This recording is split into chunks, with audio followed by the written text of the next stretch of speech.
The night before our wedding, I caught Louis hooking up with my best friend on the couch. I completely lost it and ended up sleeping with all 3 of his friends. I made sure to leave proof everywhere. On his desk, in his sports car, at his office. But when Louis found out, he just casually stubbed out his cigarette and got everyone on a group call. You slept with all of them? How was it? Laughter exploded through the phone. Pretty flexible. She was okay. Just a little uptight, nothing like that actress I've been seeing. Louis, did you never bother with her? She moved like a plank of wood. My whole revenge plan was just a joke to him. He didn't care at all. I fell apart completely. Had a total breakdown, and Louis had me committed to a psych facility. I spent a year there. Then, finally, I got better. Outside my window, a Bentley pulled into the courtyard and stopped. Louis had come to take me home. He still remembered to come for me, but I had already forgotten how to love him. The nurse pushed open the door. Mr. Louis finished your discharge paperwork. You're free to go. I nodded blankly. Walking out, I could hear a few nurses whispering behind me. Poor thing. Her own fiancé drove her to this. What's so sad about it? He's gorgeous and loaded. He even pays for everything. It's not like he hit her. She should have just looked the other way. Some people really don't know how good they have it. A year ago, those words would have sent me spiraling. Now, they couldn't even slow my steps. Louis was leaning against the Bentley, waiting. I walked over. He reached toward my face. You've lost weight. I tilted my head back slightly. His hand hung in the air for a second, then dropped. He opened the passenger door. Get in. There was a used lipstick on the seat. Louis snatched it out of my hand, rolled down the window, and tossed it out. My assistant left that. Don't worry about it. I smiled faintly and said nothing. That lipstick was Mia's favorite brand, my best friend's. Not that it mattered anymore. I'd stopped caring a long time ago. At a red light,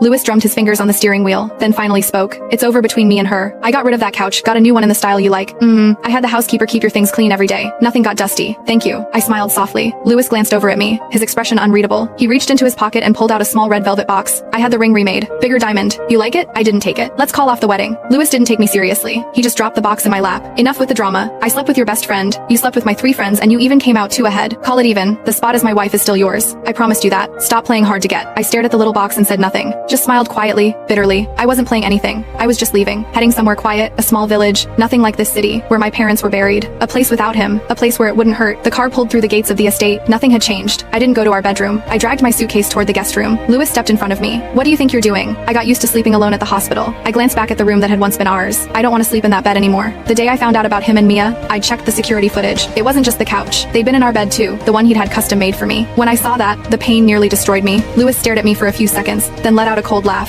Fine, but don't push it. You always do this, and you always end up back in the hospital. I watched him walk away. The old ache didn't come. Maybe the treatment really had worked. I'd forgotten what it felt like to live and die by his every mood. Late that night, I lay in the soft guest bed, wide awake. After a year on a stiff hospital mattress, I couldn't get comfortable. During that year, Louis never visited once. Fear had eaten me alive. I used to scream and beg the doctors and nurses, threatening to hurt myself if they didn't let me call him. Once, twice, 3 times. He never picked up. Slowly, I went numb, and by the time I got better, I didn't want to call him at all. Thirsty, I got up and went downstairs for water. That's when I saw Louis on the balcony, on the phone. His voice was low, but I caught every word. Yeah, good girl. Tomorrow at the auction bid on whatever you want. Don't worry about the price. I know.